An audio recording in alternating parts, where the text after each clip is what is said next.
Jean Okamura, and I wanted to welcome you here to my studio.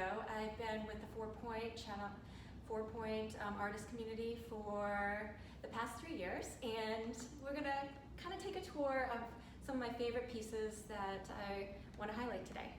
So one of the first things I wanted to talk about was I really believe that an artist needs to be in the now. They need to be provocative in a decorous way and also optimistic. And that kind of characterizes me as an artist. And then also I believe that art and its ability to elevate people has always inspired me each day and has helped me create and continue to create because I've always been an artist and I've always worked in the art field. So one of the first series that I wanted to show you was this piece right over here. And this piece is called Knots of the Mind, and she's thinking out loud. And in this series explores the ongoing relay between the heart and the mind. It's complicated by love, hunger, power, doubt, and then, kind of how knots they bind. It's almost like an embrace, but it can also be like a restraint. And it's twisted strands of thoughts and feelings in our souls. And should we leap or should we remain motionless? And that's kind of the series that this girl came out of.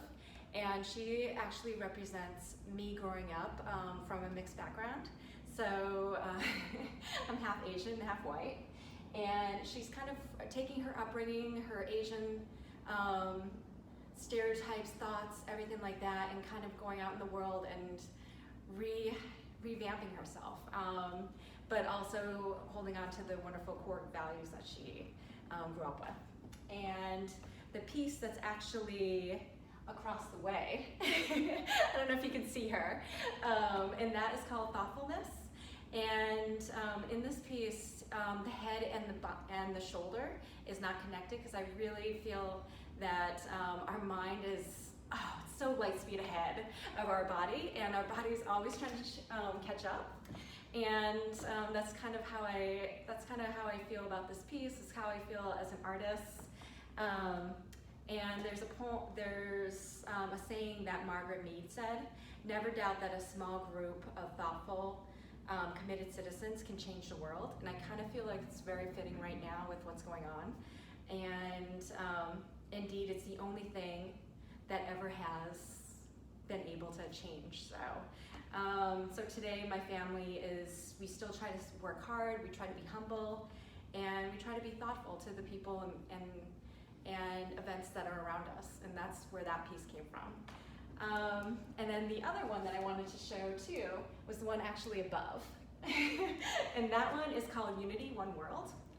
And this one is actually made out of wood, oil on canvas, and it represents the idea that only on stage are we truly unified.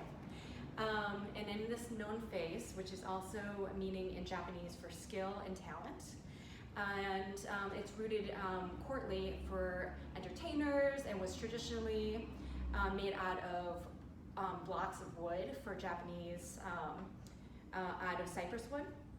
And so it's kind of like the masks. I actually have masks all around the studio, also in my home. I collect them, very inspired by them. I'm inspired by poems, things that I've read. And from this, I've actually taken that neutral expression that kind of leads to the palette wood that are on this canvas also. And from this, it represents the ever-changing of a set of stage, that it's never really stays the same. And underneath is actually in Arabic, and the writing says One World.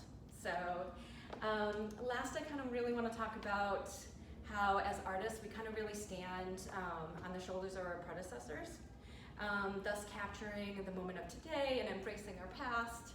And I've been highly inspired by Mary Cassatt, Hans Hofmann, and also Kiki Smith, and Alice Neal. Her face is the way she embraced, her figures represented herself and people that she had met, and I'm just drawn to figures as much as I do.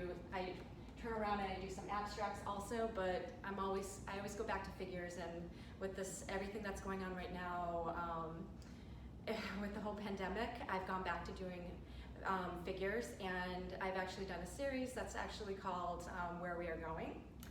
And so capturing that moment of today, embracing the past, we as practicing artists, we're so in tune of the activities that are happening right now, pushing the envelope.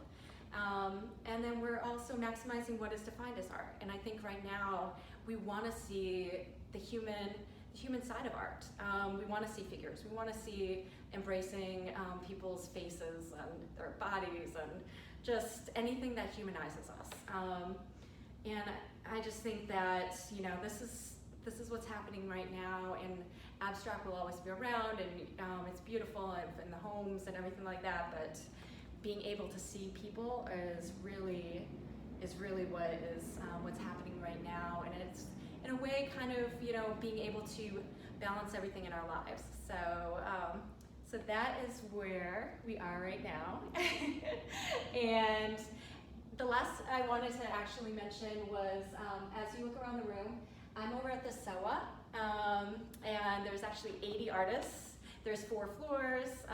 3 floors are actually occupied by artist studios, and we're all practicing working artists. And the view is just absolutely stunning of Boston, and it's just amazing. So I just last thing I wanted to say was that I kind of believe that art and what we're doing here in this world is that art really represents being everywhere and then also being nowhere.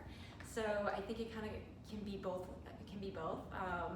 It's a moment in time, and it breaks taboos across cultural boundaries and with language and travel, and it incorporates conflict, balance, and ultimately I hope it shapes us and brings some harmony and peace to us. And that is it.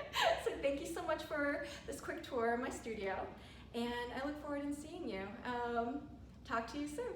Thank you. Bye.